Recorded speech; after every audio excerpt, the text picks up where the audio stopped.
Multi level marketing antara harap kenyataan. Benarkah multi level marketing adalah jualan door to door atau sales? Multi level marketing adalah bisnis yang tidak bergengsi. Multi level marketing hanya menguntungkan orang-orang yang pertama gabung, yang bergabung belakangan pasti rugi. Multi level marketing adalah bisnis yang menipu. Benarkah demikian?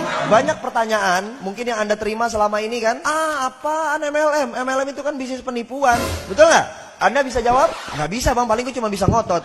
Bukan, anak aja lo, bukan. Kenapa bukan? Nggak tahu, pokoknya bukan. MLM itu kan bisnis yang nggak jelas. Siapa bilang jelas? Nggak jelas, nggak jelas, nggak jelas. Jambak-jambakan. Kasih tahu dia.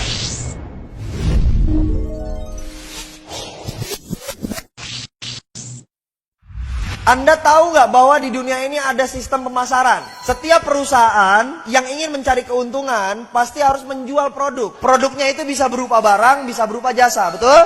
Nah, dibutuhkan sistem pemasaran untuk sampai ke konsumen. Nah, sistem pemasaran itu hari ini saya mau jelaskan kepada Anda. Oke, saya mau kasih tahu sama teman-teman. Di dalam dunia bisnis, ini dibagi menjadi beberapa jenis. Yang pertama adalah bisnis konvensional. Yang kedua adalah bisnis multi-level marketing. Yang ketiga adalah bisnis money game. Nah, supaya kita nggak kejebak, saya mau bahas dulu yang pertama di money game. Anda tahu money game itu apa? Artinya, money, uang, game, permainan, berarti permainan uang. Banyak nggak yang nembak Anda? Ini money game ya? Jangan-jangan ini bisnis putar-putar uang orang, betul? Anda harus kasih tahu, Anda harus sadar. Kita harus tahu bahwa money game itu punya karakteristik, punya identifikasi. Yang pertama, money game yang pertama, sudah pasti tidak ada produk. Tidak ada produknya. Jadi kalau perusahaan ada yang nawarin tanpa produk, pasti money game. Perlu nggak dicari tahu lagi lebih dalam? Nggak perlu, tinggal. Paham? Ada produknya nggak? Nggak ada, sudah. Tinggal. Identifikasi yang kedua, ada produk tapi harganya selangit. Contoh, produknya harganya selangit itu dibandingkan sama produk-produk yang ada di pasaran. Contoh misalnya odol. Odol biasa beli Pepsodent berapa harganya? Goceng, ceban gitu ya. Nah, ini ada perusahaan misalnya dia punya produk odol juga. Harganya berapa? 50.000, 100.000. Apa kelebihannya? Pas sikat gigi, giginya jadi emas. Paham nggak maksud saya nih? Jadi harganya terlalu berlebihan, terlalu jauh. Produknya misalnya air minum, air mineral. Air mineral biasanya berapa? 5.000. Ada nggak yang jual sampai 50.000? Itu money game, itu identifikasi money game. Yang ketiga, sebenarnya tidak ada produk, tapi pura-pura ada produk. Biasanya sistemnya cicil atau tabung. Misalnya contoh, perusahaan itu menawarkan Anda produknya emas, tapi nanti dapat barangnya tahun depan. Jadi setiap bulan Anda taruh uang dulu. Perusahaan itu menawarkan travel, perjalanan umroh, perjalanan haji. Sifatnya tabung tiap bulan. Kapan dapatnya? Ntar 2 tahun lagi, ntar tahun depan. Nah, itu hati-hati, itu money game. Pura-pura ada produk, padahal produknya nggak tahu kapan adanya. Produknya nggak jelas. Paham? Dan ini udah banyak di masyarakat. Jadi 3 identifikasinya. Anda ketemu sama perusahaan seperti ini yang nggak ada produk atau produknya harganya selangit, atau nggak ada produk tapi pura-puranya ada produk dengan cara mencicil atau menabung. Sudah, tinggalkan. Itu bukan perusahaan yang benar. Paham? Oke. Kemudian konvensional, ini yang terjadi di sekitar kita. Pasti ada warung atau toko di sekitar Anda, betul ya? Nah, konvensional ini sistemnya begini. Semua perusahaan, tadi saya bilang, semua perusahaan pasti sifatnya melakukan penjualan, betul? Yang dijual apa? Produk. Nah, barang tersebut pasti diproduksi dulu kan? Di mana? Pabrik. Dari pabrik, apakah langsung ke konsumen? Tidak. Dia lari dulu ke distributor besar. Dari distributor besar, dia lari lagi ke distributor kecil. Dari distributor kecil, dia lari lagi ke agen-agen. Dari agen, dia lari lagi ke warung-warung atau toko. Dari warung-warung, baru dia lari lagi ke konsumen. Paham?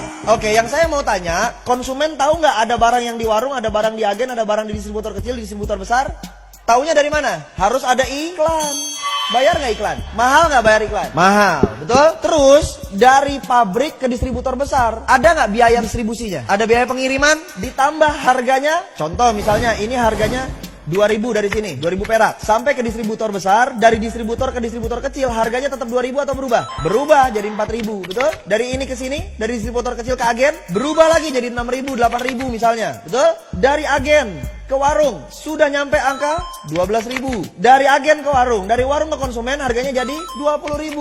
Paham nggak? Padahal modal awalnya berapa? Nah, kelebihan itu banyak dibagi-bagi. Menjadi jalur distribusi, menjadi jalur iklan, menjadi jalur marketing. Itu di jalur apa? Konvensional.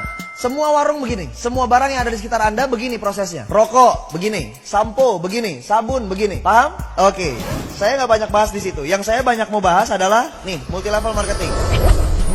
Lalu kalau begitu, apa bang kelebihannya multi level marketing? Multi level marketing ini adalah perusahaan di mana barangnya tetap yang produksi pabrik. Dari pabrik lari ke distributor tunggal namanya. Itulah perusahaan multi level marketing. Dari distributor tunggal larinya kemana? Ke konsumen. langsung. Loh, terus bang, kan konsumen ini kan member. Ya, dia member. Terus member biasanya tugasnya ngapain? Cerita, betul? Akhirnya ada orang yang gabung sama dia, betul ya? Berarti si konsumen ini bisa menciptakan konsumen yang lain ya? Artinya apa? Konsumen ini otomatis garis miring marketing. Berarti konsumen ini garis miring bintang iklan. Berarti konsumen ini garis miring apa? Distributor. Paham? Dari sini konsumen menciptakan konsumen lagi, menciptakan konsumen lagi. Harganya dari pabrik ke distributor tunggal, dari distributor tunggal ke konsumen, ke sini sama semua nggak? Sama. Jadi kelebihan dananya tadi, kelebihan dananya tadi itu dialirkannya kepada siapa? Kepada kita, karena Anda marketingnya, Anda distributornya, Anda bintang iklannya. Berarti kita yang dibayar mahal oleh perusahaan multilevel marketing. Paham? Berarti Anda distributor kan? Berarti Anda keren nggak? Bergengsi apa tidak bergengsi? Bergengsi. Kenapa harus malu? Anda distributor loh. Distributor, kalau kalau toko-toko distributor itu yang gede, yang banyak stoknya banyak, yang barangnya banyak. Berarti modalnya gede nggak? Kalau kita di multilevel marketing, modalnya perlu gede nggak? Nggak perlu. Paham? Oke, satu kelebihan lagi yang saya mau bahas. Anda lihat, Anda perhatikan. Biasanya jumlah barang yang dimiliki konvensional dari pabrik, dia ngoper ke distributor besar ini biasanya bersyarat. Artinya paket besar. Anggap misalnya 10.000 piece. Begitu sampai turun ke distributor kecil, ini turun menjadi 2.000 piece.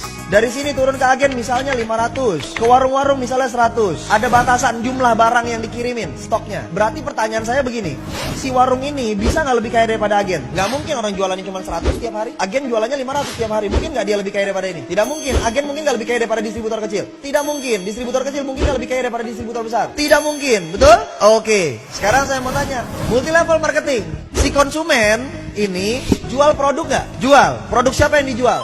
Produk perusahaan, bukan produk dia. Punya stok nggak masing-masing? Punya. Stok buat apa? Buat konsumsi, bukan buat dijual. Paham nggak? Stok yang dimiliki member yang bergabung itu adalah stok konsumsi, bukan stok untuk dijual. Yang dijual adalah produk perusahaan. Berarti ada batasan nggak stok barangnya? Tidak ada. Bisa nggak kejadiannya begini? Konsumen yang atas jual cuma 50, konsumen yang bawah jualnya 100. Bisa? Bisa. Siapa yang kaya? Ya dialah yang dapat untung banyak. Yang ini cuma jual atu. Berarti yang lebih kaya yang mana? Yang bawah. Tadi ada kalimat kan, MLM adalah bisnis yang memperkaya yang di... Salah atau benar? Salah. Karena justru multilevel marketing lah yang melawan konsep bisnis memperkaya yang di atas. Kalau konvensional udah pasti yang atas yang lebih kaya. Kerja di kantor udah pasti yang atas yang lebih kaya. Gaji staff sama manajer gede mana? Berarti itu yang memperkaya yang di atas. Kalau multilevel marketing tidak memperkaya yang di atas sama sekali. Oke, berarti kita harus bangga dari perusahaan multilevel marketing. Berikan aplaus yang luar biasa diri Anda.